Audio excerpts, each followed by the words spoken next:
Hi everyone, आ जाइए 2 अप्रैल 2026 के important current affair को डिस्कस करते हैं। So let's get started without any further delay. प्रश्न संख्या 1 से स्टार्ट करते हैं। जनगणना 2027 की शुरुआत में भारत के प्रथम नागरिक के रूप में सबसे पहले किसकी गणना हुई है? तो हमारे राष्ट्रपति द्रौपदी मुर्मू की सबसे पहले गणना हुई है। यह 16वें क्रम की और आज़ादी के बाद 8वीं जनगणना है। इसकी शुरुआत 1 अप्रैल 2026 से हुई है। वर्तमान जनगणना आयुक्त की बात करते हैं तो मृत्युंजय कुमार नारायण है, और इसका बजट की बात करते हैं तो 11,718 करोड़ है। यह विश्व की पहली डिजिटल जनगणना है और 1931 के बाद दूसरी जातिगत गणना है, तो इसको भी आपको ध्यान में रखना है। इसके लिए सेल्फ इनुमरेशन पोर्टल लॉन्च किया गया है जो 16 भाषाओं में काम करता है। नेक्स्ट क्वेश्चन पे आते हैं। राष्ट्रीय प्रतिक्रिया बल, जिसको नेशनल डिजास्टर रिस्पांस फोर्स बोलते हैं, इसका महानिदेशक किसे नियुक्त किया गया है? तो पीयूष आनंद को नियुक्त किया गया है।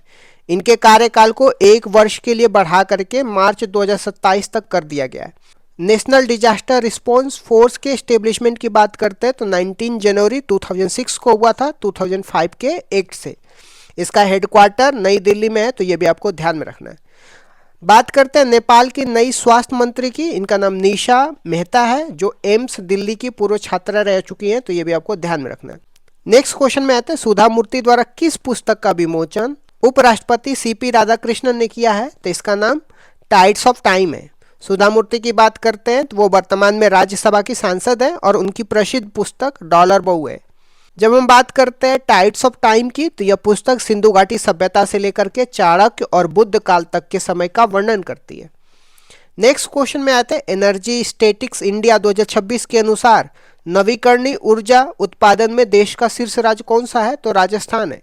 ये आंकड़े एनएसओ, जिसको राष्ट्रीय सांख्यिकी कार्यालय बोलते हैं या नेशनल स्टेटिक्स ऑफिस बोलते हैं, इसके द्वारा जारी किया गया। भारत के कुल नवीकरणीय ऊर्जा की बात करते हैं तो 70% उत्पादन 6 राज्यों से होती है, जिसमें राजस्थान, महाराष्ट्र, गुजरात, आंध्र प्रदेश, कर्नाटक और मध्य प्रदेश है। कुल नवीकरणीय ऊर्जा में 71% हिस्सा सौर ऊर्जा का है, तो ये भी आपको ध्यान में रखना है। नेक्स्ट क्वेश्चन में आता है। केंद्र सरकार की पहाड़ों का गौरव योजना के तहत सर्वाधिक बजट किसे आवंटित किया गया? तो अरुणाचल प्रदेश को आवंटित किया गया, जिनको 4,900 करोड़ आवंटित किया गया है। यह योजना 9 हिमालयी राज्यों के लिए शुरू की गई है, जिसका कुल बजट 25,000 करोड़ है। इसका उद्देश्य की बात करते हैं तो पहाड़ी क्षेत्रों में कनेक्टिविटी, इंटरनेट, बेसिक स्ट्रक्चर के चैलेंजेस को सॉल्व करना है। नेक्स्ट क्वेश्चन में आते हैं। संयुक्त सैन्य अभ्यास दीप शक्ति 2026 का आयोजन कहाँ पे हुआ है? तो अंडमान निकोबार में हुआ है।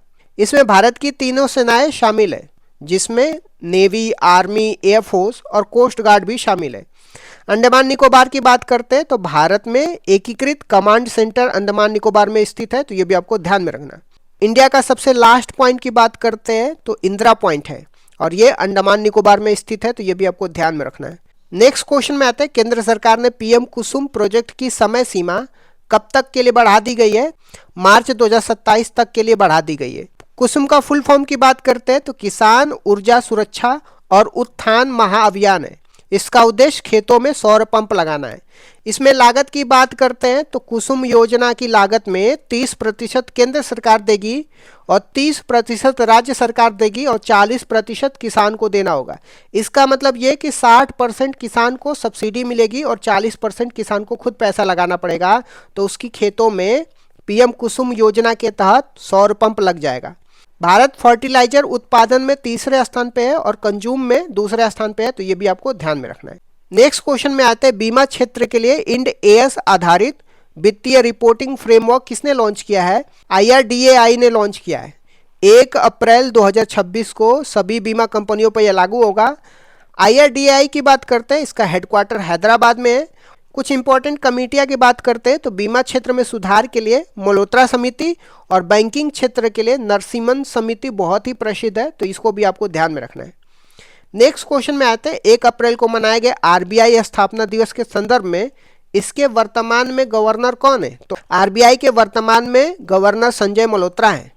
RBI की एस्टेब्लिशमेंट की बात करते हैं तो 1 अप्रैल 1935 को यंग हिल्टन समिति, जिसको शाही आयोग बोलते हैं, इसके सिफारिश पे RBI की एस्टेब्लिशमेंट किया जाता है 1935 में 1 अप्रैल को।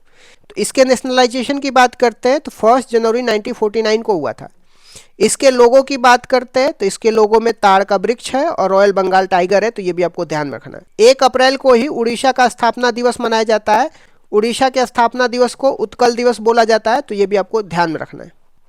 नेक्स्ट क्वेश्चन में आते हैं, मियामी ओपन 2026 का खिताब जीतकर ऐतिहासिक सनशाइन डबल पूरा करने वाला खिलाड़ी कौन है? तो जैनिक सिनर है। उन्होंने बिना कोई सेट गवाए यह उपलब्धि हासिल की है। वे रोजर फेडर 2017 के बाद यह कारनामा करने वाले दूसरे खिलाड़ी बन गए। नेक्स्ट क्वेश्चन में आते हैं, हाल ही में काली नाइट फ्रॉग की खोज कहाँ पे हुई है? तो कर्नाटक के काली टाइगर रिजर्व में हुई है। इसकी आवाज़ लकड़ी काटने जैसी होती है, तो ये भी आपको ध्यान में रखना है। इस तरीके से मैंने कुछ इंपॉर्टेंट करंट अफेयर को डिस्कस कर दिया। Thank you so much guys, keep loving, keep supporting, bye bye see. Nagoya protocol के तहत अंतर्राष्ट्रीय अनुपालन प्रमाण पत्र जारी करने में भारत का कौन सा स्थान है? तो भारत पहले स्थान पे है। नागोया प्रोटोकॉल की बात करते हैं तो इसका संबंध जैव विविधता, जिसको बायोडाइवर्सिटी बोलते हैं। विश्व के कुल प्रमाण पत्रों का 56.63% अकेले भारत ने जारी किया है। भारत में जैव विविधता अधिनियम 2002 भी है। विश्व जैव विविधता दिवस की बात करते हैं तो 22 मई को मनाया जाता है, तो ये भी आपको ध्यान में रखना है। नेक्स्ट क्वेश्चन में आ जाते हैं, हाल ही में किस भारतीय नेता ने भारत को वामपंथी उग्रवाद, जिसको नक्सलवाद बोलते हैं या नक्सलिस्ट बोलते हैं, इससे मुक्त घोषित किया है? तो केंद्रीय गृह मंत्री अमित शाह ने 30 मार्च 2026 को भारत को नक्सल मुक्त घोषित कर दिया है। नक्सलवाद की शुरुआत की बात करते हैं तो 1967 में पश्चिम बंगाल के नक्सलवाड़ी स्थान से हुई थी। नक्सलवाद को नक्सलिस्ट बोलते हैं और इससे प्रभावित क्षेत्रों को रेड कॉरिडोर कहा जाता है, जिसमें छत्तीसगढ़, उड़ीसा, तेलंगाना, महाराष्ट्र जैसे राज्य शामिल है। नेक्स्ट क्वेश्चन में आते हैं, सेलेस्टियल मिशन का संबंध किससे है, जिसे हाल ही में ईएसए ने लॉन्च किया है? तो इसका संबंध नेविगेशन सिस्टम को बेहतर करने से है। इसे यूरोपियन स्पेस एजेंसी ने न्यूजीलैंड के रॉकेट लैब के माध्यम से लॉन्च किया है। नेविगेशन प्रणाली की बात करते हैं तो यूएसए के नेविगेशन प्रणाली को जीपीएस बोलते हैं, और ग्लोनास रूस की नेविगेशन प्रणाली को बोलते हैं, बादियू चीन की नेविगेशन प्रणाली को बोला जाता है, और भारत की नेविगेशन प्रणाली का नाम नाविक है, तो ये भी आपको ध्यान में रखना है। नेक्स्ट क्वेश्चन में आते हैं, भारत का पहला गहरे समुद्री जीवों का राष्ट्रीय भंडार कहाँ पे नामित किया गया है? केरल के कोच्चि स्थित भवसागर केंद्र को गहरे समुद्री जीवों का राष्ट्रीय भंडार नामित किया गया है। यह पृथ्वी विज्ञान मंत्रालय के अंतर्गत आता है और इसे नेशनल रिपोजिटरी भी कहा जाता है। कोच्चि को अरब सागर की रानी भी कहा जाता है, तो ये भी आपको ध्यान में रखना है। नेक्स्ट क्वेश्चन में आते हैं, अरुंधति राय को हाल ही में किस अंतर्राष्ट्रीय पुरस्कार से सम्मानित किया गया है? यूएसए के national book critics circle award से अरुंधति राय को हाल ही में सम्मानित किया गया है। उन्हें उनके उपन्यास Mother Mary comes to me के लिए यह सम्मान मिला है।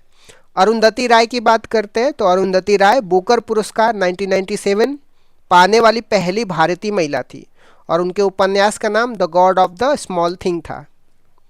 नेक्स्ट क्वेश्चन में आते हैं, किस महारत्न कंपनी ने दमन अपसाइड डेवलपमेंट प्रोजेक्ट से गैस मोनेटाइजेशन शुरू किया है? तो ओएनजीसी ने किया है। यह प्रोजेक्ट अरब सागर में स्थित है। ओएनजीसी की बात करते हैं तो ओएनजीसी की स्थापना 1956 में हुई थी और यह भारत के कच्चे तेल का 70% उत्पादन करती है। अगले प्रश्न पे आते हैं, प्रधानमंत्री मोदी ने केयन सेमीकंडक्टर OS80 प्लांट का उद्घाटन कहाँ पे किया है? तो सानंद गुजरात में किया है। यह 3300 करोड़ की परियोजना है जो प्रतिदिन 60 लाख चिप्स बनाएंगी। इन चिप्स का निर्यात अमेरिका की सिलिकॉन वैली में किया जाएगा, तो ये भी आपको ध्यान में रखना है। नेक्स्ट क्वेश्चन में आते हैं, हाल ही में किस देश के पूर्व राष्ट्रपति चंद्रिका प्रसाद संतोखी का निधन हो गया है? यह सूरीनाम के पूर्व राष्ट्रपति थे। सूरीनाम की बात करते हैं तो दक्षिण अमेरिका महाद्वीप में स्थित है और इसकी राजधानी पैरामरीवो है। नेक्स्ट क्वेश्चन में आते हैं, भारतीय नौसेना में शामिल चौथा और अंतिम सर्वे वेसल्स कौन सा है? तो इसका नाम संतोषधक है। इसके निर्माण की बात करते हैं, GRSC कोलकाता में किया गया था। इससे पहले के 3 सर्वे वेसल का नाम भी आपको ध्यान में रखना है, जिसका नाम संध्याक है, निर्देशक और इशक है। नेक्स्ट क्वेश्चन में आते हैं, इंडिया स्किल नेशनल कंपटीशन 25-26 का आयोजन कहाँ पे शुरू हुआ है? तो ग्रेटर नोएडा में शुरू हुआ है। इसे कौशल और उद्यमिता मंत्रालय द्वारा आयोजित किया गया है और इसे कौशल का ओलंपिक कहा जाता है। नेक्स्ट क्वेश्चन में आते हैं, वियतनाम की राजधानी हनोई में कोविड-19 के किस नए वेरिएंट के मामले दर्ज किए गए हैं? BA.3.2 वेरिएंट जो कोविड-19 का नया वेरिएंट है, इसको अभी वियतनाम की राजधानी हनोई में नए मामले दर्ज किए गए। तो इस तरीके से मैंने कुछ इंपॉर्टेंट करंट अफेयर को डिस्कस कर दिया। Thank you so much guys, keep loving, keep supporting, bye bye, see you. CMS COP15 का आयोजन कहाँ और किसकी मेजबानी में संपन्न हुआ? इसका आयोजन की बात करते हैं तो ब्राजील के कैंपो ग्रांडे में हुआ है। CMS का अर्थ क्या होता है? CMS का अर्थ कन्वेंशन ऑन माइग्रेटरी स्पीसीज होता है, जो प्रवासी प्रजातियों का कन्वेंशन है। इसमें 40 माइग्रेटरी स्पीसीज को संरक्षित सूची में शामिल किया गया है। 188 जो पूरी तरह से विलुप्त होने के कगार वाली प्रजातियां हैं, इनको नोट किया गया है। पिछली बैठक की बात करते हैं तो conference of party COP14 Uzbekistan में हुई थी। COP13 की बात करते हैं तो गांधीनगर गुजरात में हुई थी 2020 में, तो ये भी आपको ध्यान में रखना है। कॉन्फ्रेंस ऑफ पार्टी दो टाइप्स के होते हैं, एक तो माइग्रेटरी स्पीसीज के लिए और दूसरा किसके लिए? क्लाइमेट चेंज के लिए। क्लाइमेट चेंज की कॉन्फ्रेंस ऑफ पार्टी की बात करते हैं तो last time COP30 Welham Brazil में हुआ था। COP फर्स्ट कब हुआ था? क्लाइमेट चेंज का conference of party first Berlin में हुआ था 1995 में। COP29 बाकू अजरबैजान में हुआ था, तो ये भी आपको ध्यान में रखना है। कॉन्फ्रेंस ऑफ पार्टी 15 जो माइग्रेटरी स्पीसीज के लिए है, इसकी 15 मीटिंग कहाँ पे हुई है? ब्राजील के कैंपे ग्रांडे में हुआ है, तो ये भी आपको ध्यान में रखना है। नेक्स्ट क्वेश्चन में आते हैं। 16 वर्ष से कम उम्र के बच्चों के लिए सोशल मीडिया पर प्रतिबंध लगाने वाला पहला दक्षिण पूर्व एशियाई देश कौन बन गया? तो इंडोनेशिया बन गया। इंडोनेशिया के मैप की बात करते हैं तो इंडियन ओशन और पैसिफिक ओशन से घिरा हुआ है। यहाँ पे स्ट्रेट ऑफ मलक्का है जो साउथ चाइना सी को इंडियन ओशन से जोड़ता है, तो ये भी आपको ध्यान में रखना है। कुछ और भी इम्पोर्टेंट आइलैंड है, जैसे जावा हो गया, सुमात्रा हो गया और बोर्नियो आइलैंड हो गया। तो these are the some important island of the Indonesia, you have to keep in mind that. Okay, Indonesia ने यूट्यूब, इंस्टाग्राम, फेसबुक और एक्स, व्हाट्सअप जैसे प्लेटफॉर्म शामिल हैं। इसका उद्देश्य साइबर बुलिंग और अश्लील सामग्री तक पहुंच को रोकना है। इंडोनेशिया की बात करते हैं तो इंडोनेशिया आसियान का सदस्य है, जिसका full form association of south east Asian nation है, और इसका मुख्यालय आपको जाकार्ता है, तो ये भी आपको ध्यान में रखना है। तो आसियान का मुख्यालय कहाँ पे? जाकार्ता है। नेक्स्ट क्वेश्चन में आते हैं। वर्ल्ड आर्चरी में para Archer of the year 2025 से किसे सम्मानित किया गया है? तो जम्मू कश्मीर की शीतल देवी को para Archer of the year 2025 से सम्मानित किया गया। वे विश्व की एकमात्र बिना हाथ वाली महिला तीरंदाज हैं जिन्होंने विश्व पैरा तीरंदाजी चैंपियनशिप में गोल्ड जीता है। वे अपने पैरों से तीरंदाजी करती है, तो ये भी आपको ध्यान में रखना है। नेक्स्ट क्वेश्चन में आते हैं। गणित के प्रतिष्ठित एबेल पुरस्कार 2026 से किसे प्रदान किया गया है? जर्मन मैथमेटिशियन गर्ड फोल्टिंग को एबेल पुरस्कार 2026 से सम्मानित किया गया है। एबेल पुरस्कार की बात करते हैं तो इसको गणित का नोबेल पुरस्कार कहा जाता है और यह नॉर्वे द्वारा दिया जाता है। उन्हें अंक गणितीय ज्यामिति, जिसको अरिथमेटिक ज्योमेट्री बोलते हैं, के क्षेत्र में कार्य के लिए यह सम्मान दिया गया है। नेक्स्ट क्वेश्चन में आते हैं। अमृत भारत स्टेशन योजना के तहत दिल्ली के कितने स्टेशनों के कायाकल्प की घोषणा की गई है? तो दिल्ली के 13 रेलवे स्टेशनों को शामिल किया गया है। देश भर में कुल 1338 स्टेशनों का इस योजना के तहत पुनः विकास किया जाएगा। भारत का सबसे लंबा रेलवे प्लेटफॉर्म की बात करते हैं तो हुबली कर्नाटक में है, तो ये भी आपको ध्यान में रखना है। नेक्स्ट क्वेश्चन में आते हैं। अडानी डिफेंस द्वारा भारतीय सेना को सौंपी गई LMG के पहले बैच का नाम क्या है? तो प्रहार है। LMG का अर्थ क्या है? लाइट मशीन गन है। यह अडानी ग्रुप और इजराइल के सहयोग से ग्वालियर मध्य प्रदेश में निर्मित हुई है। यह 7.62 mm कैलिबर की गन है, जिसे NG7 के नाम से भी जाना जाता है। हाल ही में भारत की पहली आतंकवाद विरोधी नीति का नाम भी प्रहार रखा गया है, तो ये भी आपको ध्यान में रखना है। नेक्स्ट क्वेश्चन में आते हैं। MLAtrack.com वेबसाइट किस राज्य द्वारा विधायकों के हस्तक्षेप को ट्रैक करने के लिए लॉन्च किया गया है? तो केरल के विधानसभा द्वारा MLAtrack.com वेबसाइट लॉन्च किया गया है। इस पोर्टल पे 2021 से 26 तक के विधायकों द्वारा पूछे गए प्रश्न, उनके द्वारा प्रस्तुत प्रस्ताव का डेटा उपलब्ध होगा।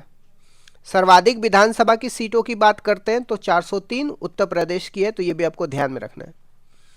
नेक्स्ट क्वेश्चन में आते हैं। हॉकी इंडिया वार्षिक पुरस्कार 2025 में प्लेयर ऑफ द ईयर किसे चुना गया है? तो हार्दिक सिंह को पुरुष कैटेगरी में और नवनीत कौर को महिला कैटेगरी में प्लेयर ऑफ द ईयर दिया गया है।